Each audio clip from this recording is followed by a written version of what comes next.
ଦୁର୍ଗା ଦୁର୍ଗତି ନାଶିନୀମଭୟଦାଂ ସୌଦାମିନୀଂ ସନ୍ନିଭାଂ ଷୋଳଂ ଭିତ୍ତିଂ ଚ ଘଣ୍ଟାଂ ଧନୁରପି କୁଳିଶଂ ସାୟକଂ ଖଡ୍ଗଖେଟୈ ହସ୍ତୈ ନିତ୍ୟଂ ଦଧାନା ମୃଗପତିରଥରାଂ ଚିନ୍ତ୍ୟମାନାଂ ମୁନୀନ୍ଦ୍ରୈ ବିଶ୍ୱାଦ୍ୟାଂ ଭୀମରୂପାଂ ତ୍ରିଭୁବନ ଜନନୀ କୁର୍ବମସ୍ତୁତେ ମଙ୍ଗଳମ୍।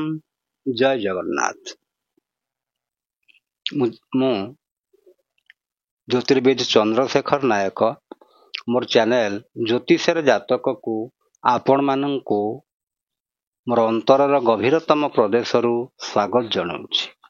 ବନ୍ଧୁଗଣ, ଆମେ ପୂର୍ବ ପାଠ ମାନଙ୍କରେ ପଢ଼ିଥିଲେ କିଭଳି ଭାବରେ ବିବାହରେ ଯୋନି ବୈରତା। ଆଜି ସେହି କ୍ରମରେ ଆଉ ଗୋଟିଏ ଜିନିଷକୁ ଯିବା, ଯେଉଁ ଜିନିଷଟି ତା ନାଁ ହେଉଛି କ'ଣ? ଗ୍ରହ ମୈତ୍ରୀ। ବନ୍ଧୁଗଣ ଦେଖନ୍ତୁ, ବିବାହ ହେଉଛି ଏକ ପବିତ୍ର ବନ୍ଧନ। ଯଦି ବିବାହରେ ସ୍ୱାମୀ ସ୍ତ୍ରୀଙ୍କ ଭିତରେ ସମ୍ପର୍କ ଠିକ ରହିଥାଏ, ଅର୍ଥାତ୍ ବୁଝାମଣା ଠିକ ରହିଥାଏ, ତାହେଲେ ବ୍ୟକ୍ତି ବିଶେଷ ବା ପରିବାରଟି ସୁଖ ସମୃଦ୍ଧିରେ ତାଙ୍କର ସମୟଟି କଟି ଯାଇଥାଏ। ଆଉ ଯଦି ପରସ୍ପର ଭିତରେ ମନମାଳିନ୍ୟ ହେଲେ, ପରସ୍ପର ଭିତରେ ତାଙ୍କର ବିଚାରଧାରା ଠିକ ନ ରହିଲା, ତାହେଲେ ତାଙ୍କର ଜୀବନଟି ଯେମିତି ନର୍କ ତୁଲ୍ୟ ହେଇଯାଏ। ଅର୍ଥାତ୍ ଏମିତି ବି ବହୁତ ଦମ୍ପତି ଅଛନ୍ତି ଯେଉଁମାନଙ୍କର ବୈବାହିକ ଜୀବନରେ କିଛି ସୁଖ ନାହିଁ। ଅର୍ଥାତ୍ ସେମାନେ କ'ଣ କରିଥାନ୍ତି ନା, ପରସ୍ପରକୁ ବୁଝିବାରେ ତାଙ୍କର ବହୁତ ଅସୁବିଧାଟିଏ ହେଇଥାଏ, ଯାହାଫଳରେ କଳି ଝଗଡ଼ା କରିବା, ମନମାଳିନ୍ୟ ହେବା, ଏଇଭଳି ତାଙ୍କର ଦାମ୍ପତ୍ୟ ଜୀବନଟି ଦୁଃଖ ଆଉ କଷ୍ଟରେ କଟି ଯାଇଥାଏ। ସେଇଥିରୁ ଗୋଟିଏ ଜିନିଷ ହେଉଛି କ'ଣ? ଗ୍ରହ ମୈତ୍ରୀ। ବନ୍ଧୁଗଣ, ସେ ଗ୍ରହ ମୈତ୍ରୀ କହିଲେ ଆମେ କ'ଣ ବୁଝିବା? ଆପଣଙ୍କର ଜାତକର କୁଣ୍ଡଳୀଟିକୁ ଦେଖନ୍ତୁ। ମନେକର ଲେଖା ହେଇଛି 16/7, ଏମିତି ଲେଖା ହେଇଛି। ଆମେ ପୂର୍ବ ଯେଉଁ ଜିନିଷ ଗୁଡ଼ିକ ପଢ଼ୁଥିଲେ ଉପରଟାକୁ ବିଚାର କରୁଥିଲେ, ନକ୍ଷତ୍ରକୁ। ବନ୍ଧୁଗଣ, ଏବେ କ'ଣ କରିବା? ଏଇ ତଳଟିକି ବିଚାର କରିବା। ଉପରଠେ ୟାର କିଛି କଥା ନାହିଁ। ତା ଅର୍ଥ ଗ୍ରହ ମୈତ୍ରୀ ମାନେ ଆମେ ଦେଖିବାକୁ ପଡ଼ିବ ଯେ ଆପଣମାନଙ୍କର ରାଶିର ମାଲିକଟି କିଏ? ଆପଣଙ୍କ ରାଶି ତ ଆପଣ ଜାଣିଛନ୍ତି, ସେଇ ରାଶିର ମାଲିକଟି କିଏ ମୁଁ ଏଠି ଲେଖିଦେଇଛି ବନ୍ଧୁଗଣ ଆପଣଙ୍କ ଜାଣିବା ପାଇଁ। ଦେଖନ୍ତୁ, ମେଷ ତାର ମାଲିକ ହେଲେ ମଙ୍ଗଳ, ବୃଷ ଶୁକ୍ର, ମିଥୁନ ବୁଧ, କର୍କଟ ଚନ୍ଦ୍ର, ସିଂହ ରବି, କନ୍ୟା ବୁଧ, ତୁଳା ଶୁକ୍ର, ବିଛା ମଙ୍ଗଳ, ଧନୁ ବୃହସ୍ପତି, ମକର ଶନି, କୁମ୍ଭ ଶନି, ମୀନ ବୃହସ୍ପତି।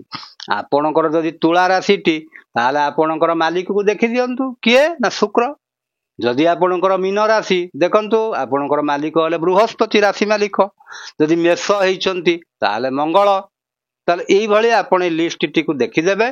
ଆପଣଙ୍କ ରାଶିଟି ତା ଦେହରୁ କ'ଣ ପ୍ରଥମରୁ ଜାଣିଦେବେ, ତାର ମାଲିକ କିଏ ଆପଣ ଜାଣିଦେବେ। ବାସ୍, ଏତିକି ହେଲା କଥା। ତାହେଲେ ବର କନ୍ୟାଙ୍କର ଉଭୟଙ୍କର ରାଶି ଅଛି। ତାହେଲେ ରାଶି ଭିତରେ ଆମେ ଯେଉଁ ପଢ଼ିଛେ ରାଶିର ମାଲିକ ଯେଉଁ ଗ୍ରହ, ସେ ରାଶିର କାହିଁକି ନା ଆମେ 7ଟି ଗ୍ରହଙ୍କୁ ଇଏ 12ଟି ଯାକ ରାଶି ଦିଆଯାଇଛି। ରାହୁ କେତୁଙ୍କୁ କୌଣସି ରାଶି ଦିଆଯାଏ ନାହିଁ। ତାହେଲେ 7ଟି ଗ୍ରହ ଯିଏକି 12ଟି ରାଶିର ଆଧିପତ୍ୟ ବିସ୍ତାର କରନ୍ତି, ତାହେଲେ ସେଇମାନଙ୍କ ଭିତରେ ମିତ୍ରତା ଅଛି କି ଶତ୍ରୁତା ଅଛି, ଆମେ ତାକୁ ଜାଣିବା। ଆମେ ବହୁତ ପୂର୍ବ ପାଠରେ ପଢ଼ିଛେ ଯେ ଏଗୁଡ଼ିକ କ'ଣ, ମୁଁ ସେଥିପାଇଁ ଆପଣଙ୍କ ପାଇଁ ଆଉ ଥରେ ଲେଖିଦେଇଛି। ଦେଖନ୍ତୁ ବନ୍ଧୁଗଣ, ଏଇ 4 ଜଣ ହେଲେ ପରସ୍ପରର ମିତ୍ର। ରବି ଚନ୍ଦ୍ରଙ୍କର ମିତ୍ର, ମଙ୍ଗଳଙ୍କର ମିତ୍ର, ବୃହସ୍ପତିଙ୍କର ମିତ୍ର। ଚନ୍ଦ୍ର ରବିଙ୍କର ମିତ୍ର, ମଙ୍ଗଳଙ୍କର ମିତ୍ର, ବୃହସ୍ପତିଙ୍କର ମିତ୍ର। ସେମିତି ମଙ୍ଗଳ ରବିଙ୍କର, ଚନ୍ଦ୍ରଙ୍କର, ବୃହସ୍ପତିଙ୍କର ମିତ୍ର। ବୃହସ୍ପତି 3ଟି ଯାଙ୍କର ମିତ୍ର। ଆଚ୍ଛା, ଏକରେ ଯେଉଁ 4ଟି ଲେଖିଦେଇଛି ଆପଣଙ୍କ ପାଇଁ, ଏଥର ତ ରାହୁ କେତୁଙ୍କୁ ଆମେ ହିସାବ କରିବାନି, କାହିଁକିନା ଏ ତ ରାଶିର ମାଲିକ ନୁହନ୍ତି। ଖାଲି ଏତିକି ଆପଣ ବୁଝନ୍ତୁ, ଏଇ 4 ଜଣ ପରସ୍ପର ଭିତରେ ମିତ୍ର, ଇଏ 4 ଜଣ ବି ପରସ୍ପର ଭିତରେ ମିତ୍ର। ଶୁକ୍ର ଶନିଙ୍କ ସାଙ୍ଗରେ, ରାହୁଙ୍କ ସାଙ୍ଗରେ, କେତୁଙ୍କ ସାଙ୍ଗରେ ମିତ୍ର। ସେମିତି ଶନି ବାକି 3 ଜଣ ସାଙ୍ଗରେ ମିତ୍ର, ରାହୁ କେତୁ ସେମିତି ତାଙ୍କ ସାଙ୍ଗରେ ମିତ୍ର। ଆଉ ଏ ଦଳର ଗ୍ରହ ଆଉ ଏ ଦଳର ଗ୍ରହ ଇଏ ପରସ୍ପର ଶତ୍ରୁ। ମନେ ରଖନ୍ତୁ, ରବି ଏ 4 ଜଣଙ୍କର ଶତ୍ରୁ, ଚନ୍ଦ୍ର 4 ଜଣ, ଏମିତି ସବୁ ଶତ୍ରୁତା ତାଙ୍କର ଥାଏ। ଆଉ ବୁଧ ବୋଲି ଯୋଉ ଗ୍ରହଟି ରହିଲେ, ଇଏ 4 ଜଣଙ୍କ ସାଙ୍ଗରେ ମିତ୍ର। ଦେଖନ୍ତୁ, ଇଏ 4 ଜଣଙ୍କ ସାଙ୍ଗରେ ବୁଧ ମିତ୍ର ରହିଲେ। ଆଉ ବୁଧ ବୃହସ୍ପତିଙ୍କ ସାଙ୍ଗରେ ମିତ୍ର, ବୁଧ ରବିଙ୍କ ସାଙ୍ଗରେ ମିତ୍ର। କିନ୍ତୁ ଏ ମିତ୍ର ଭିତରେ ଟିକେ ପାର୍ଥକ୍ୟ ଅଛି ବନ୍ଧୁଗଣ, ସେଇଟା ମୁଁ ବୁଝେଇଲା ବେଳେ କହିଦେବି ଆପଣଙ୍କୁ। ଆଉ ମଙ୍ଗଳ ବୁଧ ଇଏ ପାରସ୍ପରିକ ଶତ୍ରୁ। ଚନ୍ଦ୍ର ବୁଧ ଚନ୍ଦ୍ରଙ୍କୁ ଶତ୍ରୁ ବୋଲି ଭାବନ୍ତି, କିନ୍ତୁ ଚନ୍ଦ୍ର ବୁଧଙ୍କୁ ଶତ୍ରୁ ବୋଲି ଭାବନ୍ତି ନାହିଁ, କାରଣ ଚନ୍ଦ୍ରଙ୍କର କେହି ଶତ୍ରୁ ନଥାନ୍ତି। ଏତିକି ଖାଲି ବୁଝନ୍ତୁ। ଆଚ୍ଛା, ଆପଣ ଦେଖନ୍ତୁ, ମନେକର ବରର ରାଶି ହଉ ବା କନ୍ୟାର ରାଶି ହଉ, ରାଶି ମାଲିକ ହେଲେ ରବି। ରାଶି ମାଲିକ ରବି ହେଲେ ତାଙ୍କର କୋଉ ରାଶି ହେବା ଦରକାର? ସିଂହ ରାଶି ହେବା ଦରକାର, କାରଣ ରବିଙ୍କୁ ଗୋଟିଏ ରାଶି ହିଁ ମିଳିଛି, ସେଟା ହେଲା ସିଂହ ରାଶି। ଯଦି ମନେକର ପୁଅ ହଉଛି ସିଂହ ରାଶି, ଝିଅ ବି ସିଂହ ରାଶି, ଠିକ ଅଛି, ତାହେଲେ ତାଙ୍କୁ ମିଳିଗଲା କେତେ ମାର୍କ? 5 ମାର୍କ। ଏଇ ଯୋଉ ଗ୍ରହ ମୈତ୍ରୀ ପାଇଁ ମନେ ରଖନ୍ତୁ ବନ୍ଧୁଗଣ, ଏଥର ମିଳେ 5 ମାର୍କ ଆଉଟ୍ ଅଫ୍ 36। 36ରୁ ଏ ଗ୍ରହ ମୈତ୍ରୀ ପାଇଁ କେବଳ 5 ମାର୍କର ବ୍ୟବସ୍ଥା ଅଛି। ତାହେଲେ ଯଦି 2 ଜଣଙ୍କର ସିଂହ ରାଶି, ତାହେଲେ ଆମେ ଜାଣିଲେ ଯେ ତାଙ୍କର ଗ୍ରହ ମୈତ୍ରୀ ଅଛି, ସେ 5 ମାର୍କ ପାଇଗଲେ। ଝିଅଟିର ମନେକର କର୍କଟ ରାଶି, ପୁଅର ସିଂହ ରାଶି, ତାହେଲେ ସେମାନଙ୍କ ଭିତରେ ଗ୍ରହ ମୈତ୍ରୀ ରହିଲା, 5 ମାର୍କ ପାଇଗଲେ। ମଙ୍ଗଳଙ୍କର 2ଟି ରାଶି ଦେଖନ୍ତୁ, ଗୋଟେ ମେଷ, ଗୋଟେ ବିଛା। ଯଦି ଜଣଙ୍କର ହେଇଛି ସିଂହ ରାଶି, ଆଉ ଜଣଙ୍କର ହେଇଛି ମେଷ କି ବିଛା ରାଶି, ତାହେଲେ ସେ ବି 5 ମାର୍କ ପାଇଗଲେ।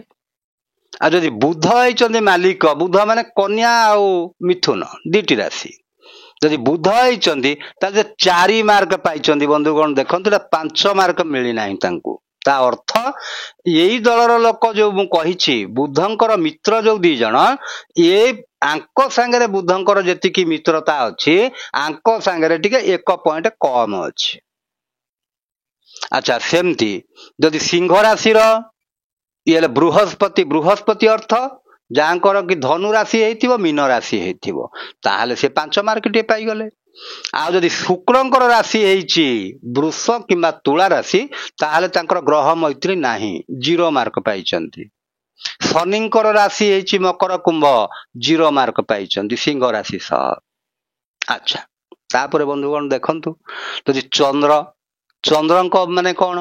କର୍କଟ ରାଶି ଯେଉଁମାନଙ୍କର, ସେଇମାନଙ୍କର ମାଲିକ ହେଲେ ଚନ୍ଦ୍ର। ତାହେଲେ ଚନ୍ଦ୍ର ରବିଙ୍କ ସାଙ୍ଗରେ 5 ମାର୍କ ପାଇଲେ, ଚନ୍ଦ୍ରଙ୍କ ସାଙ୍ଗରେ 5 ମାର୍କ ପାଇଲେ, ପୁଅର କର୍କଟ, ଝିଅରେ ବି କର୍କଟ, 5 ମାର୍କ ପାଇଲେ। ଯଦି ମଙ୍ଗଳଙ୍କ ରାଶିଟି ହେଇଛି ବିଛା କିମ୍ବା ମେଷ, ତାହେଲେ 4 ମାର୍କ ପାଇଲେ, ସେଠି 5 ମାର୍କ ତାଙ୍କୁ ମିଳିଲା ନାହିଁ, 4 ମାର୍କ ଟିଏ ପାଇଲେ। ଆଚ୍ଛା, ତାପରେ ବୁଧଙ୍କ ସାଙ୍ଗରେ ହେଲେ 1 ମାର୍କ ଟିଏ ପାଇଲେ। ଯଦି କର୍କଟ ରାଶିର କନ୍ୟା କିମ୍ବା ମିଥୁନ ରାଶି ସାଙ୍ଗରେ ବାହାଘର କରିଦିଆଯାଏ, ଗ୍ରହ ମୈତ୍ରୀରେ 1 ମାର୍କ ସେମାନେ ପାଇବେ ଆଉଟ୍ ଅଫ୍ 5। କାହିଁକି ନା ଚନ୍ଦ୍ର ବୁଧଙ୍କୁ ଶତ୍ରୁ ବୋଲି ଭାବନ୍ତି ନାହିଁ, କିନ୍ତୁ ବୁଧ ଚନ୍ଦ୍ରଙ୍କୁ ପ୍ରବଳ ଶତ୍ରୁ ବୋଲି ଭାବନ୍ତି। ଆଚ୍ଛା, ସେମିତି କର୍କଟ ରାଶିର ଯଦି ବୃହସ୍ପତିଙ୍କ ରାଶି ସହିତ ବାହାଘର କରିଦିଆଯାଏ, ଅର୍ଥାତ୍ ଧନୁ ଆଉ ମୀନ, ତାହେଲେ କେତେ ମାର୍କ ପାଇବେ? 4 ମାର୍କ ପାଇବେ। ଦେଖନ୍ତୁ ବନ୍ଧୁଗଣ, ବୁଧ, ଚନ୍ଦ୍ର ଆଉ ବୃହସ୍ପତି ତାଙ୍କ ଭିତରେ ମିତ୍ର ହେଲେ ମଧ୍ୟ ସେ 4 ମାର୍କ ଟିଏ ପାଆନ୍ତି। ମୁଁ ଗତ ଅଧ୍ୟାୟରୁ କହିଦେଇଛି ସେ କଥାଟି। ଆଚ୍ଛା, ଯଦି ଚନ୍ଦ୍ର ଶୁକ୍ରଙ୍କ ସାଙ୍ଗରେ ହେଲେ, ଶୁକ୍ର ଅର୍ଥ ବୃଷ ତୁଳା, 0.5। 0.5 ର ଅର୍ଥ ହଉଛି 1 ମାର୍କକୁ 2 ଭାଗ କରିଦେଲେ 0.5, ତାମାନେ 1 ମାର୍କ ବି ପାଇନାହାନ୍ତି, 0.5 ପାଇଛନ୍ତି। ସେମିତି ଶନିଙ୍କ ସାଙ୍ଗରେ ହେଲେ 0.5। ଶନି ଚନ୍ଦ୍ରଙ୍କୁ ଶତ୍ରୁ ବୋଲି ଭାବନ୍ତି, କିନ୍ତୁ ଚନ୍ଦ୍ର ଶନିଙ୍କୁ ଶତ୍ରୁ ବୋଲି ଭାବନ୍ତି ନାହିଁ। ଆଚ୍ଛା, ତାପରେ ଯଦି ମଙ୍ଗଳଙ୍କର ରାଶି ହେଲା, ଏଟା ପୁଅ ରାଶି ହେଇଥାଉ ଝିଅ ରାଶି ହେଇଥାଉ କିଛି କଥା ନାହିଁ। ମଙ୍ଗଳଙ୍କର ଯଦି ରାଶି ହେଲା ଅର୍ଥାତ ମେଷ କିମ୍ବା ବିଛା, ତାହେଲେ ରବିଙ୍କ ରାଶି ସହିତ ଯଦି ସେମାନଙ୍କର ମ୍ୟାଚିଂ କରାଯାଏ ସେମାନେ 5 ମାର୍କ ପାଇବେ। ଚନ୍ଦ୍ରଙ୍କ ରାଶି ସହିତ ଯଦି ମିଶିବେ 4 ମାର୍କ ପାଇବେ। ମଙ୍ଗଳଙ୍କ ସାଙ୍ଗରେ ହେଲେ 5 ପାଇବେ। ବୁଧଙ୍କ ସାଙ୍ଗରେ ହେଲେ 0.5 ପାଇବେ। ବୃହସ୍ପତିଙ୍କ ସାଙ୍ଗରେ ହେଲେ 5 ମାର୍କ ପାଇବେ। ଶୁକ୍ରଙ୍କ ସାଙ୍ଗରେ 3 ମାର୍କ ପାଇବେ। ଆଉ ଶନିଙ୍କ ସାଙ୍ଗରେ ହେଲେ 0.5 ପାଇବେ। ଆଉ ବୁଧଙ୍କର ରାଶି ସହିତ ଯଦି ରବିଙ୍କର ରାଶି ହେଲେ 4 ମାର୍କ, ଚନ୍ଦ୍ରଙ୍କ ସହିତ ହେଲେ 1 ମାର୍କ, ମଙ୍ଗଳଙ୍କ ସହିତ ହେଲେ 0.5, ବୁଧଙ୍କ ସହିତ ହେଲେ 5, ବୃହସ୍ପତିଙ୍କ ସାଙ୍ଗରେ ହେଲେ 0.5, ଶୁକ୍ରଙ୍କ ସାଙ୍ଗରେ ହେଲେ 5, ଶନିଙ୍କ ସାଙ୍ଗରେ ହେଲେ 4। ଆଚ୍ଛା, ଯଦି ବୃହସ୍ପତିଙ୍କ ରାଶି ସହିତ, ଏଠି ବୃହସ୍ପତି ଅର୍ଥ ଧନୁ ଆଉ ମୀନ ରାଶିର ଲୋକଙ୍କ କଥା କୁହାଯାଉଛି। ରବିଙ୍କ ସାଙ୍ଗରେ ହେଲେ 5 ମାର୍କ, ଚନ୍ଦ୍ରଙ୍କ ସାଙ୍ଗରେ 4 ମାର୍କ, ମଙ୍ଗଳଙ୍କ ସାଙ୍ଗରେ 5 ମାର୍କ, ବୁଧଙ୍କ ସାଙ୍ଗରେ 0.5, ବୃହସ୍ପତିଙ୍କ ସାଙ୍ଗରେ ହେଲେ 5। ବୃହସ୍ପତି ମାନେ ପୁଅର ବି ଧନୁ ରାଶି, ଝିଅର ମୀନ ରାଶି ହେଇଥିବ କି ଧନୁ ରାଶି ହେଇଥିବ, ହେଲା, ତାହେଲେ ସେ 5 ମାର୍କ ପାଇଲେ। ଶୁକ୍ରଙ୍କ ସାଙ୍ଗରେ ହେଲେ 0.5, ଶନିଙ୍କ ସାଙ୍ଗରେ ହେଲେ 3। ଇଏ ଜଣେ ନ୍ୟାୟାଧୀଶ, ଇଏ ଜଣେ ଧର୍ମଗୁରୁ, ସେଥିପାଇଁ 3 ମାର୍କ ସେମାନେ। ଶୁକ୍ର, ଯଦି ଶୁକ୍ରଙ୍କର ରାଶି ହେଇଛି ଅର୍ଥାତ ବୃଷ କିମ୍ବା ତୁଳା ରାଶି ହେଇଛନ୍ତି, ତାହେଲେ ତାଙ୍କୁ କଣ ହବ, ରବିଙ୍କର ରାଶି ସହିତ ଅର୍ଥାତ ସିଂହ ରାଶି ସହିତ 0, ଚନ୍ଦ୍ରଙ୍କ ସାଙ୍ଗରେ ହେଲେ 0.5, ମଙ୍ଗଳଙ୍କ ସାଙ୍ଗରେ ହେଲେ 3, ବୁଧଙ୍କ ସାଙ୍ଗରେ ହେଲେ 5, ବୃହସ୍ପତିଙ୍କ ସାଙ୍ଗରେ ହେଲେ 0.5, ଶୁକ୍ରଙ୍କ ସାଙ୍ଗରେ 5, ଶନିଙ୍କ ସାଙ୍ଗରେ 5। ଆଚ୍ଛା, ଯଦି ଶନିଙ୍କର ରାଶି ହେଇଥାଏ ମକର କୁମ୍ଭ, ତାହେଲେ ସିଂହ ରାଶି ସହିତ କେତେ ହେଲା ନା 0, ଚନ୍ଦ୍ରଙ୍କ ରାଶି ସହିତ 0.5, ମଙ୍ଗଳଙ୍କ ରାଶି ସହିତ 0.5, ବୁଧଙ୍କ ସହିତ 4, ବୃହସ୍ପତିଙ୍କ ସହିତ 3, ଶୁକ୍ରଙ୍କ ସହିତ 5, ଶନିଙ୍କ ସହିତ 5। ତାହେଲେ ବନ୍ଧୁଗଣ ଦେଖନ୍ତୁ ଗୋଟିଏ କଥା, ଯେ ଏଇ ପ୍ରକାର ଆମେ କମ୍ପ୍ୟୁଟରରେ ଯଦି ଏଇ ଡେଟ୍ ଅଫ୍ ବାର୍ଥ ଦୁଇଟି ଆମେ ଫିଡ୍ କରିଦବା, ତାହେଲେ କଣ ହବ ନା ଏତିକି ପଏଣ୍ଟଟି ସେଠି ଦର୍ଶେଇଦବ। ତା ମାନେ ଗ୍ରହ ମୈତ୍ରୀ ଦି ଜଣଙ୍କ ଭିତରେ ଅଛି କି ନାହିଁ, କି କେତେ ପରସେଣ୍ଟ ରହୁଛି ଆମେ ଜାଣିବା। ଗ୍ରହ ମୈତ୍ରୀଟି ନିହାତି ଜରୁରୀ ବନ୍ଧୁଗଣ। କାହିଁକି, ଗ୍ରହ ମୈତ୍ରୀ ଯଦି ନଥିବ ମାନେ ଗ୍ରହ ମାନଙ୍କ ଭିତରେ ମିତ୍ରତା, କୋଉ ଗ୍ରହ, ପୁରୁଷର ଗ୍ରହ ଆଉ ସ୍ତ୍ରୀର ଗ୍ରହ, ଦିଟିଙ୍କ ଗ୍ରହ ଭିତରେ, ରାଶି ମାଲିକ ଭିତରେ ଯଦି ମିତ୍ରତା ନଥାଏ, ତାହେଲେ ଏଇ ପ୍ରକାର 0 ପଏଣ୍ଟ ମିଳିଥାଏ। ଯୋଉଠି କମ ମିତ୍ରତା ଅଛି, କୋଉଠି 4, କୋଉଠି 3, କୋଉଠି 0.5 ଏଭଳିଆ ମିଳୁଛି, କେତେ ଜାଗାରେ 0 ବି ମିଳିଯାଉଛି। ତାହେଲେ ବନ୍ଧୁଗଣ ଦେଖନ୍ତୁ, ଯଦି ଗ୍ରହ ମୈତ୍ରୀ ଥାଏ ତାହେଲେ ତାଙ୍କର ଦାମ୍ପତ୍ୟ ଜୀବନରେ ପରସ୍ପରକୁ ତାଙ୍କୁ ବୁଝିବା ପାଇଁ ବହୁତ ସୁବିଧା ହେଇଥାଏ। ଦି ଜଣଙ୍କର ରୁଚି ସମାନ ହେଇଥାଏ, ଦି ଜଣଙ୍କର ସବୁ ପ୍ରକାର ଜିନିଷ ସମାନ ହେଇଥାଏ। ତାହେଲେ ତାଙ୍କ ଯଦି ଆପଣଙ୍କର ମିତ୍ର ଆପଣଙ୍କ ସହିତ ସମାନ ଭାବନାରେ ଅଛି, ଆପଣ ଯାହା ଚାହୁଁଛନ୍ତି ସିଏ ବି ସେଇଆ ଚାହୁଁଛନ୍ତି, ତାହେଲେ ଆପଣଙ୍କ ଭିତରେ କେବେ ହେଲେ ମନମାଳିନ୍ୟ ହବ ନାହିଁ। କିନ୍ତୁ ଯଦି ସିଏ ଅଲଗା ଚାହୁଁଛନ୍ତି, ଆପଣ ଅଲଗା ଚାହୁଁଛନ୍ତି, ତାହେଲେ ମତଭେଦ ନିଶ୍ଚିତ ଭାବରେ ହେବ। ମତଭେଦଟି ମନାନ୍ତରରେ ପରିଣତ ହେଇଯାଇପାରେ। ମତଭେଦ ହବା ଠିକ, କିନ୍ତୁ ମନାନ୍ତର ହବାଟା ଠିକ ନୁହଁ। ତାହେଲେ ଏଇ ପ୍ରକାର ଜିନିଷ ଯଦି ଆପଣଙ୍କ ଜାତକରେ ଅଛି, ତା ମାନେ କଣ ଆଉ ବାହାଘର ହେଇପାରିବନି? ହେଇପାରିବ। ତା କଣ କରିବେ, ଆପଣ ଦେଖିବେ ଏଟା D9 କୁଣ୍ଡଳୀରୁ ଆମେ ଦେଖିଲେ, ସରି D1 କୁଣ୍ଡଳୀରୁ ଆମେ ଦେଖିଲେ ଗ୍ରହ ମୈତ୍ରୀଟା, ତାର D9 କୁଣ୍ଡଳୀଟିକୁ ବି ଦେଖିଦେବେ, ଯୋଉଟା ନବାଂଶ କୁଣ୍ଡଳୀ, ତା ଦେହରେ ଯଦି ଗ୍ରହ ମୈତ୍ରୀ ଅଛି, ଅର୍ଥାତ୍ ନବାଂଶ କୁଣ୍ଡଳୀରେ ପୁରୁଷର ଯୋଉ ରାଶି ଆଉ ସ୍ତ୍ରୀର ଯୋଉ ରାଶି ତା ଭିତରେ ଯଦି ମିତ୍ରତା ରହୁଛି, ତାହେଲେ ଗ୍ରହ ମୈତ୍ରୀ ଦୋଷଟି ଖଣ୍ଡନ ହେଇଯାଏ। ଆଉ ଯଦି ଗ୍ରହ ମୈତ୍ରୀ ଦୋଷଟିଏ ରହୁଛି, ତାହେଲେ ଗ୍ରହ ବିପ୍ରଙ୍କ ଦ୍ଵାରା ଆପଣ କଣ କରିବେ, ଆଣିକିରି ଗ୍ରହ ଶାନ୍ତି ହୋମଟିଏ ବି ଘରେ କରିପାରିବେ। ବିବାହ ପୂର୍ବରୁ କରିକିରି ଆପଣ ବାହାଘରଟି କରିପାରିବେ। ତାହେଲେ ବନ୍ଧୁଗଣ ମୁଁ ଭାବୁଛି ଏଇ ଯୋଉ ବିଷୟ ଗୁଡ଼ିକ ଆପଣମାନଙ୍କ ପାଇଁ ନିଶ୍ଚିତ ଭାବରେ ଉପକାରୀ ସାବ୍ୟସ୍ତ ହେବ ଆଉ ଆପଣ ନିଜେ ଜାଣିପାରିବେ ଯେ ଆପଣଙ୍କ ଜାତକର ସେ ଯୋଉ ବୈବାହିକ ଜୀବନର ତାର ବଳାବଳଟା କେତେ ଆପଣ ନିଜେ ଜାଣିପାରିବେ ଯେ କେତେ ପଏଣ୍ଟ ଆପଣ ପାଉଛନ୍ତି। କିନ୍ତୁ ଖାଲି ଆପଣ ଗ୍ରହ ମୈତ୍ରୀ କମ୍ପ୍ୟୁଟରରେ ଦେଖିଦେଇକିରି ଆପଣ ଜାଣିଦେଲେ କି ଅନ୍ୟ ପାଇଗଲେ ହଁ 36 ମାର୍କରୁ ଆପଣ 30 ପାଇଗଲେ 28 ପାଇଗଲେ ନାହିଁ। ତା ବାଦରେ ବି ଆହୁରି ବହୁତ କଥା ଅଛି, ଯେମିତି ମଙ୍ଗଳ ଦୋଷ, ବୈଧବ୍ୟ ଦୋଷ, ସନ୍ତାନହୀନତା ଦୋଷ। ତାହେଲେ ଏଇ ପ୍ରକାର ଜିନିଷ ଗୁଡ଼ିକ ସବୁ ଯୋଉ ରହିଥାଏ ତାକୁ ସବୁ ବିଚାର କରିବା ହେଉଛି ମୁଖ୍ୟ କଥା। ଖାଲି ଅଷ୍ଟକୂଟ ମିଳନ ହେଇଗଲା, ଆପଣ ତା ଦେହରୁ 36 ମାର୍କରୁ 30 ମାର୍କ ପାଇଗଲେ, ହଁ ବହୁତ ବଢିଆ ଅଛି ବାହାଘରଟି କରିଦେବା, ନାଇଁ।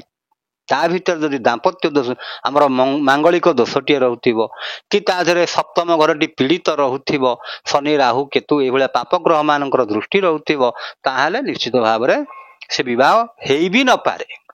ଯଦି ହୁଏ ତା ଭିତରେ ବି ପରେଶାନ ବି ହୁଏ। କେତେ ଲୋକ କହନ୍ତି ଯେ ଆମର ରାଜଜୋଟ ଗୋଟିଏ ବି ପଡିଛି କିନ୍ତୁ ଆମ ଦାମ୍ପତ୍ୟ ଜୀବନରେ ଆମେ ସବୁବେଳେ କଳହ ହଉଛି, ଭଲ ରହୁନି ଦାମ୍ପତ୍ୟ ଜୀବନଟି।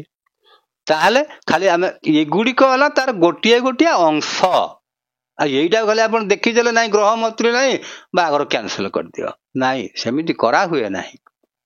ଇଏ ଗୋଟିଏ ଗୋଟିଏ ତାର ପାର୍ଟ। ସେଇଗୁଡ଼ିକ ଆପଣ ସବୁଗୁଡ଼ିକ ଧୀରେ ଧୀରେ ଏମିତି ଜାଣିଲେ ଆପଣ ଜାଣିପାରିବେ। ଆଉ ଯେଉଁମାନେ ଜ୍ୟୋତିର୍ବିଦ ହେବା ପାଇଁ ଚାହୁଁଛନ୍ତି କି ସେ କାମଟି କରୁଛନ୍ତି, ଭଲ ଭାବରେ ଆକୁ ବିଶ୍ଳେଷଣ କରିକିରି ତାପରେ ପ୍ରେଡିକ୍ସନ ଯଦି କରିବେ ତାହେଲେ ଠିକ ରହିବ। ହଉ ବନ୍ଧୁଗଣ, ମୁଁ ଭାବୁଛି ଆପଣମାନେ ବୁଝି ସାରିବେଣି।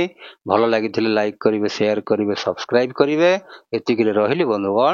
ଜୟ ଜଗନ୍ନାଥ।